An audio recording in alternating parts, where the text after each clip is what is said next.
Hello, good morning! Good morning, America! Good evening, Pilipinas! Kamusta naman po kayo? Ito po ay papunta na po ako sa trabaho. Kaya ito ang aking buhay. Thank you, Lord, for the day. Thank you for the great morning. Diba? Ang araw, oh, ang ganda ng panahon. Guys, sobrang ganda. Thank you, Lord, talaga sa buhay na binigay niya sa atin. Masigla, masaya ang buhay. Kailangan magiging positive lagi. Huwag ma-stress kasi ang stress hindi maganda sa ating katawan. Kaya guys, maraming salamat sa inyong araw-araw na suporta sa akin, especially sa aking munting tahanan diyan. Maraming salamat sa inyo. Luzon, Visayas, and Mindanao, magandang gabi po sa inyong lahat. At tayo po ay papunta na ng ating trabaho. Kaya po sa araw na ito ay pasalamatan natin ang Panginoon sa natapos ng araw ng ating buhay. Kaya ng ating araw, ngayong araw is Friday sa amin. Happy Friday sa inyong lahat diyan. Sa inyo, patapos na yung araw diyan sa Pilipinas, ang Friday. Kaya enjoy po kayo lagi sa inyong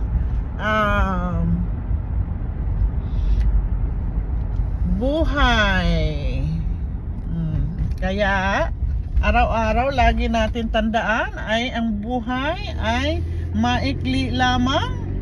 Kaya huwag sayangin sa mga problema, worry, lahat na yun, at magsipag lang po tayo. Kasi pag magsipag po tayo ay talagang ibibigay po yan ng Panginoon sa inyo ang kanyang mga pangangailangan. Ako po hindi na ako naghangad ng aking wants. Ang akin lang po ay needs. Yung mapoprovide lang po yung ating needs araw-araw. Ako po ay simple lang.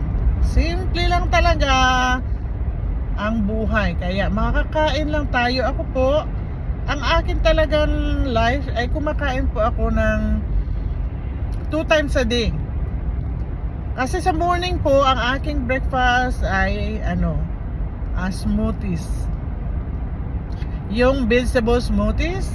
Then, after that, yun, makakain ako ng lunch and dinner. Ang dinner ko po ay before 6 p.m. Kaya po, thank you Lord sa araw na ito at masaya ang buhay natin. Ginadown ko kasi may pulis. Baka makita tayo. Maraming salamat sa iyong panonood at sa pagsuporta sa aking page. Maraming salamat sa inyo. Super thank you Lord sa weather. Maraming salamat po. Hello Negros Occidental. Shout out po sa inyong lahat taga Negros. Maayong adlaw sa inyo tanan kag sa atong pinalangga mga taga Dumaguete City, Negros Oriental. Hello! Shout out po sa inyong lahat. At sa ating mga kababayan sa Iloilo, Romblon, Capiz, sa lahat ng ating mga Cebu. Hello Cebu! Maayong gabi ninyong tanan. Maayong gabi po sa inyong lahat at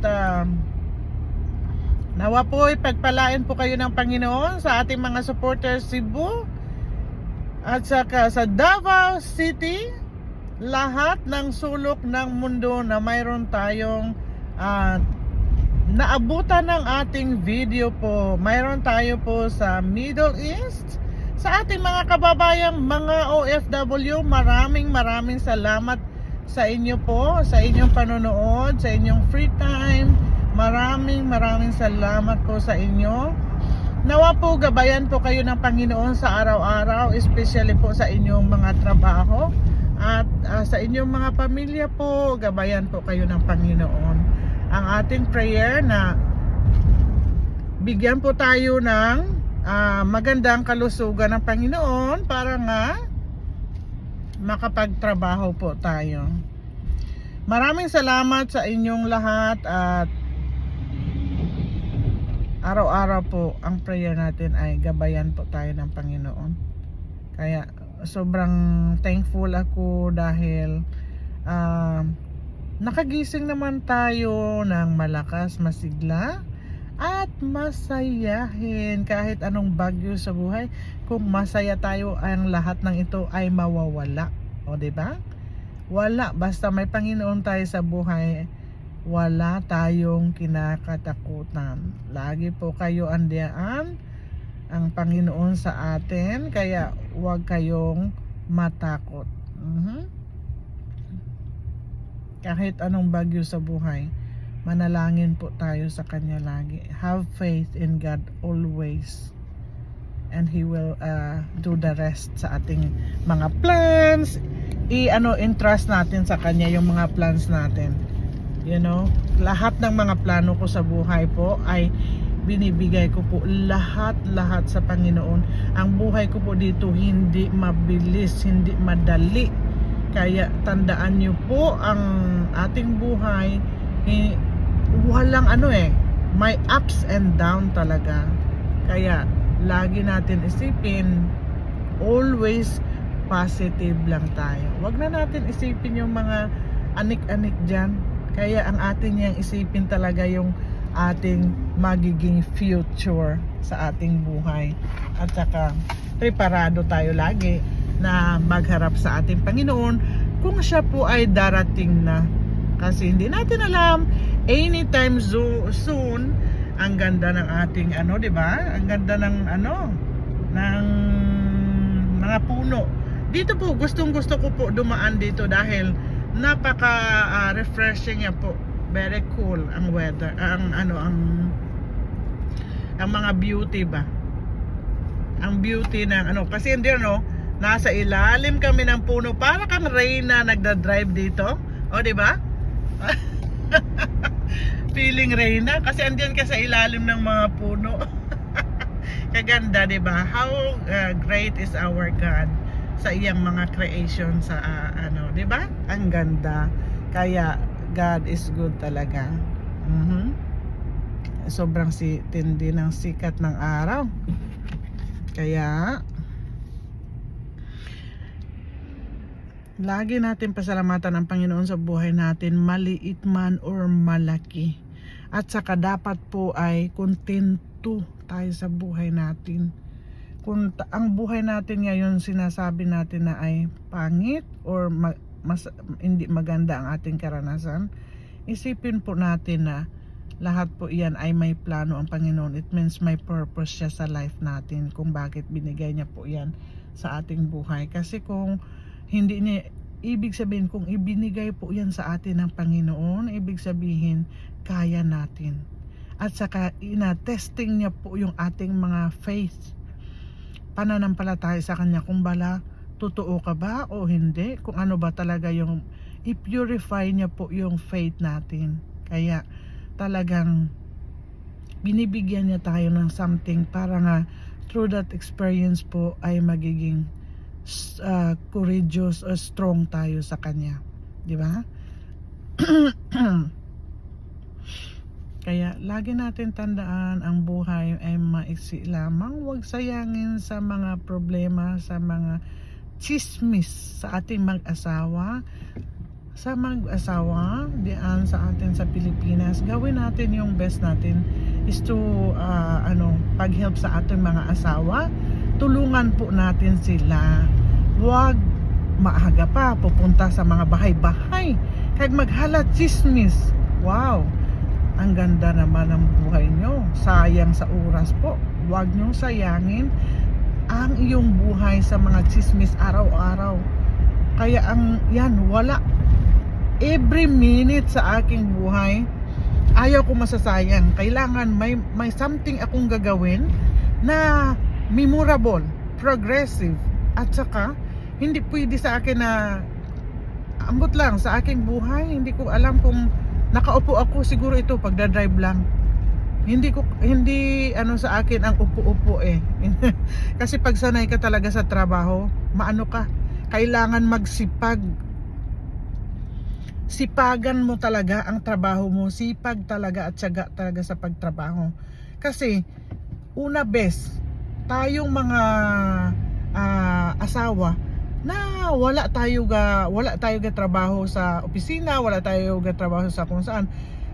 Ang gawin natin po, tulungan natin ang ating mga asawa kasi nagtatrabaho sila, di ba? Sila talaga ang provider ng ating pamilya, ang ating mga asawa. So ibig sabihin, kay wala tayo ginagawa sa bahay, gawin natin ang best natin sa kanila po. So ibig sabihin, maglinis tayo ng bahay, magluto para sa kanila, lutuan natin sila, gawin natin ang best na as asawa, gawin natin ang best sa atin mga asawa para matulungan natin sila. Pagdating nila, gawin natin ang best natin sa ating mga anak, sa ating mga asawa, gawin talaga natin kasi yan po ang key. Ang susi ng relasyon ay ang pagmamahalan. Ang pagmamahalan, ipakita talaga sa kanila ang iyong pagmamahal through sa pagtulong mo sa kanila, mga gawain sa bahay. Marami tayong matatrabaho sa bahay. Isipin niyo po na kung sa bahay lang po ako, marami ako talagang magawa. Oo. Kaso lang sa amin po mga mag-asawa, naka-ano na yan sa asawa ko kasi hindi ka po maka ano ng anong tawag nito, hindi ka maka-touch ng mga gawain sa bahay kasi nga andyan po siya ay naglilinis. Pero ako po marami po akong gagawin sa bahay dahil may garden po ako. Maglilinis ako ng front yard and backyard ko kasi may mga vegetable ako. Kagaya ngayon pag winter time na, so magda-dry na yung aking mga vegetable. So doon ako, pag day off ko, doon talaga ako maglilinis ng akong backyard. Pangtanggalin ko lahat na hindi na nag-produce ng fruits. Tanggalin ko yan at itatapon. So talagang maglilinis talaga. So kahit anong bagay gagawin mo sa iyong buhay, ayaw ko po na nakatunganga or kung may time talaga ako, nagbabasa ako ng libro, Bible, nagbabasa ako ng, lagi akong ganyan. Pag nakaupo ako dyan, kung nakaupo man ako talaga, mayroon akong ginagawa sa lamesa. So talagang hindi pwede na wala tayong gagawin. Kaya yun nga, sa mag-asawa dapat magtulungan. Huwag mamalay-balay, huwag punta sa mga bahay-bahay para magchismis. Hindi maganda yon. Kasi hindi nakaganda ng record. Integrity, ang integridad natin po sa ating talaga, kailangan talaga natin ay gagawa tayo ng best para sa ating mga asawa. Tulungan natin sila, huwag tayo magpabigat kasi po hindi maganda yon. Yun nga sinasabi ko na dapat tayo po ay hardworking. Hindi tayo sa akin po ang trabaho, ang mga trabaho or something, mga gawain sa bahay, o kung wala kang ginagawa, exercise po yun. Pag-exercise, exercise na po yun sa akin. Kasi yun ang talagang pagpiling ko, pag wala akong ginagawa sa bahay, feeling ko, ay naku, sobrang lungkot, sobrang hina ko po, walang enerhiya. Ang aga-aga pa, wala na energy. Kaya kailangan pagising sa umaga, magpasalamat sa Panginoon, gawa talaga agad kung anong dapat gagawin. So ako po, ito po, lagi niyong tandaan sa buhay natin araw-araw, dapat po, ako kasi may memo ako nakalista lahat yung aking gagawin. Kunyari, anong unahin ko sa umaga, pagising ko, nakalista po lahat yan. Tapos sa end of the night, ilistahin ko kung anong gagawin ko the whole day. Even sa trabaho ko, itong gagawin ko, itong una kong gagawin, itong pangalawa kong gagawin. Ito talaga, ang una is the most important ating nga gagawin natin. So nakalista talaga yan. Very organized ang aking kailangan. Tapos kung kunyari hindi ko magawa yan, i-ano ko, hindi ko i-delete. Ang nagawa ko, i-delete ko yan sa end of the night. I-delete ko yan. Pag hindi ko nagawa sa araw na yun, nga hindi siya most important matter siya nga gagawin, balikan ko po yun. Kaya nakalista lahat yun. Kaya mas maganda po may mga lista kayo sa buhay nyo. Kung na-memorize nyo man to, hindi mo na kailangan listahin. Kung ganyan naman, routine naman po sa araw-araw ang iyong ginagawa, okay lang. Kasi routine naman yan eh. Hindi mo na kailangan gagawin, di ba? Hindi mo na kailangan listahon. Pero sa akin po, gusto ko listahin para may ano talaga, may progress ang araw ko. At saka sa akin, ibig sabihin, nakalista lahat ang aking ginagawa. So, para sa akin ay importante po yun. Pero sa inyo, kung na-memorize nyo naman, wala namang problema. Pero mas maganda po, mayroon tayong lista sa araw-araw nating gawain. Nakaka-help po. Nakaka-help talaga siya. Sobra. Kasi isa din yan ang nakatulong sa akin na minsan nakalimutan natin o nakaligtaan natin ang ganito palang gagawin o ganyan pala. So nakalimutan po natin. Kaya mas maganda talaga, mas mainam talaga ay may lista, naka-record ang ating mga gawain. Kaya mas maganda po yun. Dito na tayo, papasok na tayo sa ating lang ako mag-ikot. Maraming nagagawa ng mga dito, construction. Kaya ang aming parking, ang daming ang daming mga nagagawa sila ng building, nagko-construct sila. Kaya ang sasakyan ko sobrang alikabok. Puno na ng alikabok. Kaya gagawin natin yung best natin po sa ating mag-asawa, magtulungan. Kung yan ang iniisip mo na wala kang gagawin sa bahay po, ay naku po, marami tayong gagawin sa bahay. As in, marami talaga. Kung ako magtanim talaga ako. Ako mahilig ako sa tanim talaga. Kung wala man akong gagawin sa bahay, kundi tapos na ako laba, tapos na ako lahat, mag-gardening. So doon talaga ako sa garden ko. Maglilinis ng backyard, maglilinis ng bakuran. Talagang mahilig ako magwalis. Nasanay ako noon. Bata pa ako, pagising ko talaga, walis talaga yan ng walis. Kasi ang aming place noon, puno ng kahoy. Marami kaming puno ng kahoy po. Kaya yun talaga ang aming tawag nito, ang aking gawain. Bata pa po ako ay tumutulong talaga ako sa nanay ko kasi gusto ko matuto sa lahat ng ginagawa ng nanay ko, pati pagluto, paglaswa, kasi ang nanay ko simple lang talaga. Ang ginagamit po namin, hindi ko alam kung nakaranas po kayo niyan, yung niyog. Hindi kami bumibili ng oil. Kung makabili man kami, kung mawalan kami ng yung niyog, oil ng niyog, coconut oil. Alam nyo po, pag prito ng isda namin sa mga laswa, o laswa po sa Ilonggo yan ang laswa sa Ilonggo ay diningding. Yung halo-halong gulay, bulanglang, laswa, diningding, pareho lang po sila. Pag naglaswa kami po ng nanay ko, ay ginagamit namin po yung coconut oil. Yun talagang nakakatulong sa amin. Tapos yung kahit magprito ng isda sa amin po, coconut oil. Yung dati kasi may mga puno ng niyog diyan, may nangalaglag, nangunguha kami po at saka ginagawa po namin oil. So maramihan talaga yan. Ang nanay ko po ay talagang magaling diyan po magawa ng oil ng niyog. Kaya yan ang ginagamit po namin. So hindi na po kami bumibili. Until now na-realize ko pala nga ang oil pala nanggaling sa niyog ay maganda. Maganda po siya sa ating katawan. Virgin coconut oil, maganda din po. Maraming benepisyo sa ating katawan.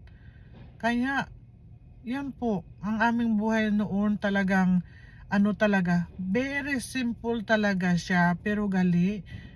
Yun sa ating mga Ilonggo, laswa. Sa inyo dyan po, bulang lang or dinengdeng or something halo-halong gulay. Alam nyo po, yun pala ang nutritious. Ang akala ko noong bata pa po ako kasi nakakita ako ng hotdog, ang ilang ulam, mga pritong isda, pritong baboy, pritong hotdog, pritong chicken. So sa amin po hindi namin magagawa yun kasi kung may manok man talaga kami, ang isang manok na yun, 3 kainan na po yun. Kasi ang isang manok, ihati-hatiin namin yun kasi 5 po kami. So sa isang bahay 5 kami sa aming pamilya. So hati-hatiin po namin yan. Hati-hatiin namin sa 3 kainan. So ang ginagawa namin ng nanay ko, kukuha kami ng napakaraming gulay. Marami kaming papaya, damihan papaya. Tapos ang isang another na naman. So magluto lang kami sa 5 kami, 5 kahiwa. Isa-isa lang talaga, bawal magdubli. Oo, bawal magdubli po ng makain ng hiwa ng manok. Kasi po kulang. Kukulangin tayo. Hindi tayo ang isang manok hindi makaabot sa isang araw. So siyempre, ngayon sa umaga ang gagawin ni nanay, ilaga na niya yan lahat ng manok tapos isiparar. Pagkatanghali, lain naman nga lagyan na naman ulit naman napakaraming gulay. Ganun pa rin, gulay pa rin. Ganun pa rin. So, kailangan damihan para presko. So, lahat na yun, kakainin namin po sa isang araw ang isang manok. So, tag-iisa-isa lang talaga, hindi ka pwede. Mag-aagawan pa po kami niya ng atay ng manok. Diba kasi paborito ko po yung atay ng manok talaga. So, ang ginagawa namin ng nanay ko, hinahati-hati namin ang atay ng manok. Diba napakaliit yon. Hatiin namin para makatikim lang po kami ng atay. So, yun na ang buhay namin talaga. Sobra talaga. Noong panahon hindi talaga namin makalimutan yon at saka memorable po sa akin yon dahil talaga siya, sobrang ganyan na ang buhay namin pero masaya, walang ka stress, wala talaga parang feeling ko lahat ay kontento sa buhay. Pagdating ko po ng eskwelahan po, ang aming baon po ay nakabalot sa saging, di ba? Balot sa saging, tapos may kanin, at saka tuyo or paksiw na isda para mapatagal paksiwon ang isda, paksiw. Di ba tagal? O prituhin ang isda, ilagay sa taas ng pero mostly mga tuyo ang ulam namin. Tapos pinabaunan kami ng nanay ko ng mga maruya, boil banana, boil na kamuting kahoy, kamuti, yan ang aming mga snacks. Tapos po, ang aking mga classmates po, may kaya talaga sila. Kaya, nagdadala sila ng mga ilang pagkain. Sabi ko, hotdog. Okay, hotdog, pritong baboy, pritong manok, pritong mga chicken joy, na mga ganun ang ilang mga pagkain. Araw-araw nakikita ko.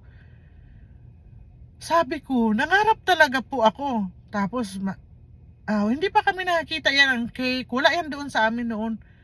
Tapos yung sabi ko sana po, makakain din po ako niyan sa bandang, malay mo makakain ako sa balang araw, makakain po ako niyan. Kasi sa amin hindi talaga po kami bumibili ng nanay ko niyan. Kasi sa unang panahon talagang todo tipid ang nanay ko po. Kasi magka-high school na po kami, magka-college kaming 3, kaya preparahan talaga ng nanay ko. Kaya kung may pera si nanay namin, talagang hindi niya po yan gagalawin dahil ang ginagamit niya po yan para sa aming future nga 3.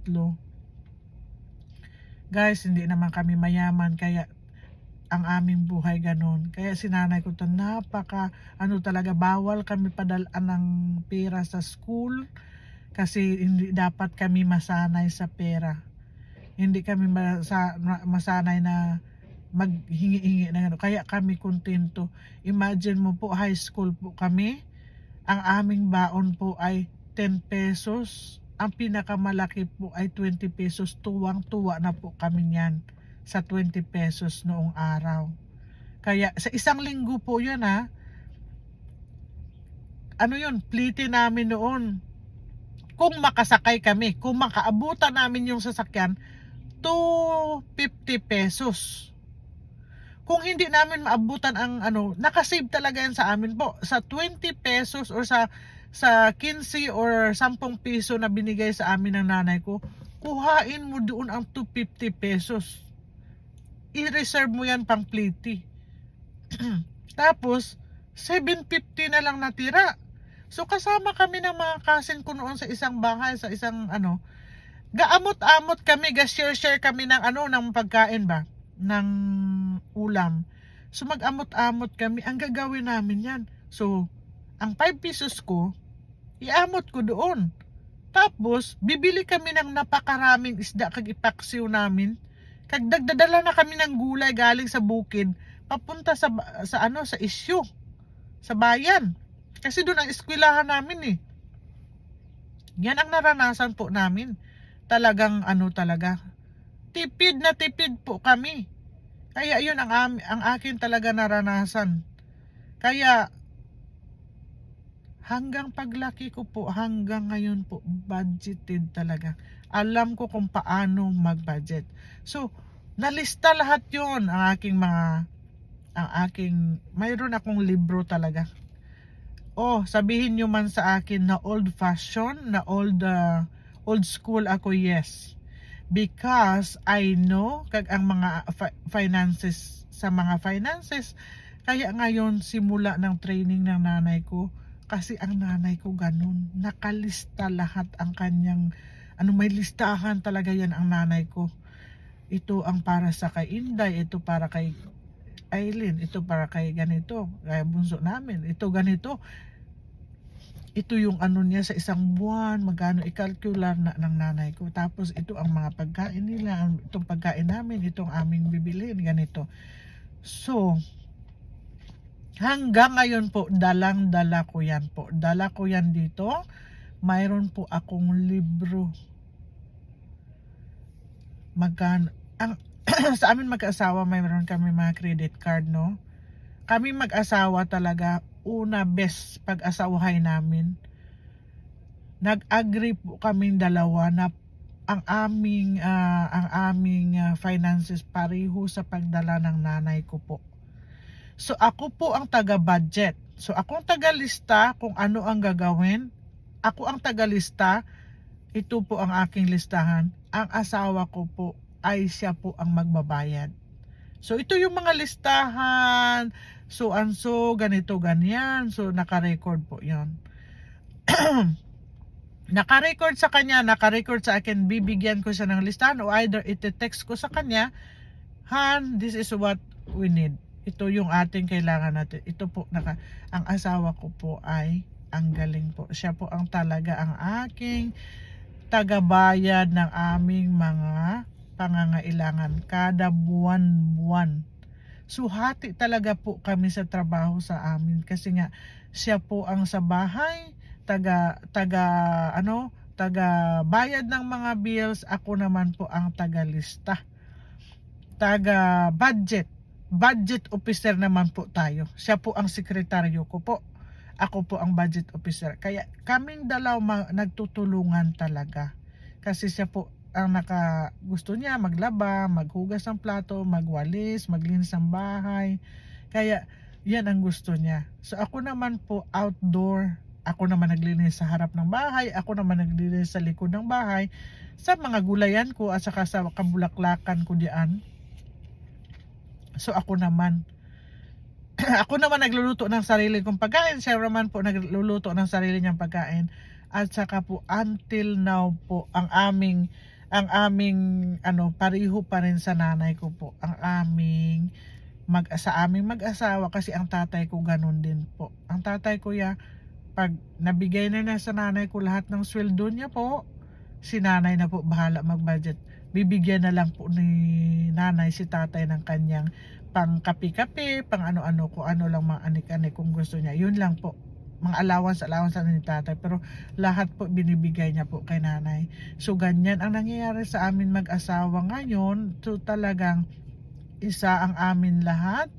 Tapos i-combine po namin. Then that's the time magbabudget kami. At saka marami po kaming credit card. Remember, para lang po mapabuo ang aming credit, mapaganda ang aking credit. So may mga credit card kami po, pero guys, kung may mga credit card po tayo, wag hala bili doon, ano. Kami po mag-asawa, ang aming gumagana na credit card, isa lang po. At saka isa lang po yun sa grocery, sa mga gas, mga kung ano, lahat isa lang po yan. Ang ibang credit card po namin, ginagamit po namin sa pangbayad ng mga kuryente. Ang isang credit card, pabayad sa gas. Ang isang pabayad sa tubig. Pero anik-anik, mga kunti-kunti lang po. Ang isang credit card, mapunta sa mga insurance. May ara kami nga, car insurance. Mayroon akong car insurance, kaya doon sa isang credit card yon. Ang isang credit card, napunta yun po sa cellphone bills, mga bills ng cellphone, and sa isang credit card, internet. So ibig sabihin po, hindi namin ginagamit yung credit card sa walang kabuluhan. Kag kung may bibilhin po ako, iniisip ko, kailangan ko ba talaga ito ba talaga kailangan ko o hindi. Yun talaga, isipin po natin ang ating needs. Ako naisip ko, especially ngayon tumatanda na ako, so sa shopping hindi na po tayo dyan kasi hindi na tayo mahilig dyan. Nakikita ko noon, nag-decluttering din po ako dahil nung pagdating ko dito talagang mahilig talaga ako sa mga damit, sapatos talaga, pero lahat ng iyon, nang tumuntong na po ako ng 40 po, nagsa-shopping ako every week, pero naisip ko po hindi pala maganda. Kasi kung bakit, ang pira po napunta lang dyan sa, sa closet nyo. Hindi naman paano. So ang ginawa ko, lahat ng closet ko, nag-declutter ako, dinonate ko lahat yung aking mga damit, mga sapatos, halos lahat po. Ang closet ko ngayon, maliwanag pa sa araw. Kasi kung ano lang ang kailangan ko, yun lang. Hindi ko kailangan ng maraming gamit sa bahay na hindi ko naman ginagamit. Pang-add lang yan sa mga alikabok. Kag ngayon, nang tumungtong na ako ng 40, umiba na po ang aking basta simple lang, okay na ko. Kung mayroong mga okasyon, makabili ng damit, ng mumurahin lang. Yung talagang hindi. Kasi tapos mo suot, idudunar mo rin. 'Di ba? So hindi mo naman kailangan ng mga kung ano-ano pa. Kaya sa ating buhay, kailangan natin matuto talaga sa lahat ng bagay. Sa mga finances po, isipin natin, kasi hindi naman po ako mayaman. Isipin natin na ito ba ay, bibili ka ng soda. Magkano yun? Sa isang araw, nakakatulong ba ito sa akin? Hindi po. Kunyari, wala. Hindi talaga. Kaya simula noon kasi, nung pagdating ko dito, halos araw-araw o halos every week talaga nasa restaurant kami. Ilang beses yun. Doon kami kumakain ng asawa ko kasi libre, buffet. Hindi siya libre po. Ibig sabihin, libre na ka magluto. Hindi ka na magluto. Ibig sabihin, doon buffet. Lahat ng gusto mo makain, kain la, todo. Pero po nung nag-40 na po ako, naisipan ko hindi maganda talaga. Kaya po naglaylo na po tayo. Talagang maganda pa rin po ang ating luto. Kasi alam natin kung anong ginagamit natin, anong nilagay natin. Kaya makikita natin kung anong ating inilalagay. Mapipreserve yung ating mga preservative. So, ako kasi simple lang, may asin lang dyan, okay na ako. Kaya wala na akong daming kimi-kimi. Wala nga ako gagisa eh. Yung olive oil ko, nilalagay ko at the end. Kasi ang sabi nila pag i-fried mo daw yung ano, so nawawala yung texture or something. Pero ang ginagawa ko, boil lang talaga siya lahat. At the end of the ano ng luto ko ng laswa or mga dinengdeng, pinapatakan ko ng olive oil. Yun lang. Kaya wala po talaga akong ano sa ngayon sa ating pagtanda. Kailangan mag-ingat-ingat na rin tayo dahil hindi natin alam. Iwas sa stress. Pag iwas po tayo sa stress, ayun po, kasi ang stress, isa din po yan nakakasakit. So, mag-pray po tayo sa Panginoon sa lahat ng bagay. Kasi po ito, siya po ang gagabay sa atin. Binigyan niya po tayo ng talino para po mag-isip sa araw-araw kung ano ang nakakarapat gagawin. Karapat dapat gawin, o ito ba masama sa katawan, o ito bang ano, kaya mayroon tayong pag-iisip para maisipan natin kung ito ba ay maganda kainin o hindi kainin, o ano, nakaka-help ba ito sa aking kalusugan o nakakasama sa aking kalusugan. Kaya po, huwag natin sayangin ang ating buhay sa mga bisyo. Kailangan po natin gagawin ang best natin sa lahat ng bagay. Kasi nga, para sa ating katawan, kalusugan po. Yan po ang aking mga tips for today at saka mga experiences ko po. Sinishare ko po sa inyo para po kayo, malay mo, the same ang ating page, the same din kayo, ganon din kayo. Pwede nyo po isi-share dyan po sa baba, isi-share nyo po kung paano kayo mag-handle ng mga finances nyo, paano kayo mag-handle ng sarili nyo po, pagising nyo ng umaga, kung anong mga kailangan nakasystematize ang akin, nakasistema. Kaya ang aking buhay. Kasi gusto ko po organized. Kaya di natin, tumatanda na tayo. Kailangan ang oras ko po, kaya sa day off ko, naka-schedule na ang aming gagawin. Tapos ganito tayo, oras tayo matutulog. So matutulog kami ng 2 o'clock hanggang alas 5, 2 o'clock hanggang alas 6, then after alas 6, then mag-walking na ako, ganon. So ibig sabihin, may time kami sa pag-relaxation, time talaga to relax, time sa paglabas, mag-groceries kami mag-asawa. Kaya ngayon, nililimit ko ng sobrang dami ng groceries kasi na minsan baka ma-expire ba. Kaya hindi na ako masyado nag-grocery. Kung ano lang sa isang buwan, isang beses lang po or 2 beses ako magpunta ng grocery store. Kasi ang grocery store ko ay sa Asian store po. Kung bakit? Sa Asian store, mayroon akong points. So kung maka 500 points ako doon, may libre po akong bigas. Kaya hindi ako bumibili ng bigas. So binibigay po sa akin yung pag may points ako, i-claim ko na doon yung aking points. Kaya nakakatulong po yan sa akin. Kasi yung bigas dito mahal po. Mahal talaga ang bigas.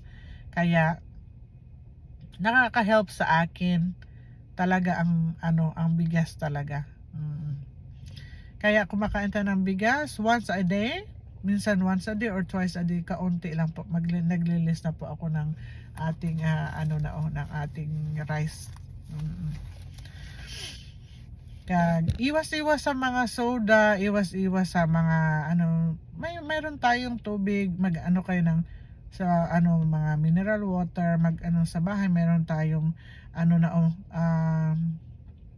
mga filtered water, mga diyan na lang. Kasi para hindi ka nabibili, para mayroon ka ng sariling filtered water. Kaya gagawin natin, wag na po yung sobrang tamis. Kaya ako po, hindi ako mahilig talaga sa tamis. Sa mga, dati po, pangarap ko makakain ng ice cream cake. Pangarap ko makakain ng hotdog. Pangarap ko makakain ng hotdog, mga kung ano-anong mga sobra. Kasi pag kumain ka noon ng ganyan, feeling ko talaga social ka, mayaman ka. Kasi yun ang makabili noon sa amin. May kaya. Kaya, hindi man kami, wala man ang nanay ko, hindi man talaga bibili niya. Kasi, naka-budgeted nga. Hindi. Kaya kulang nga. Kaya, Kaya nga sa buhay ay marunong tayo. Diskarte lang. At saka panalangin po sa Panginoon kasi nga siya din po ang tutulong sa atin. Maraming salamat sa inyong panonood guys, sa inyong time dito. At saka mag-iwan lang po kayo ng bakas dyan. Baka malay nyo kayo na po ang mapilian sa ating papremyo. Maraming salamat po. God bless you all and have a good night rest. Thank you. Bye-bye.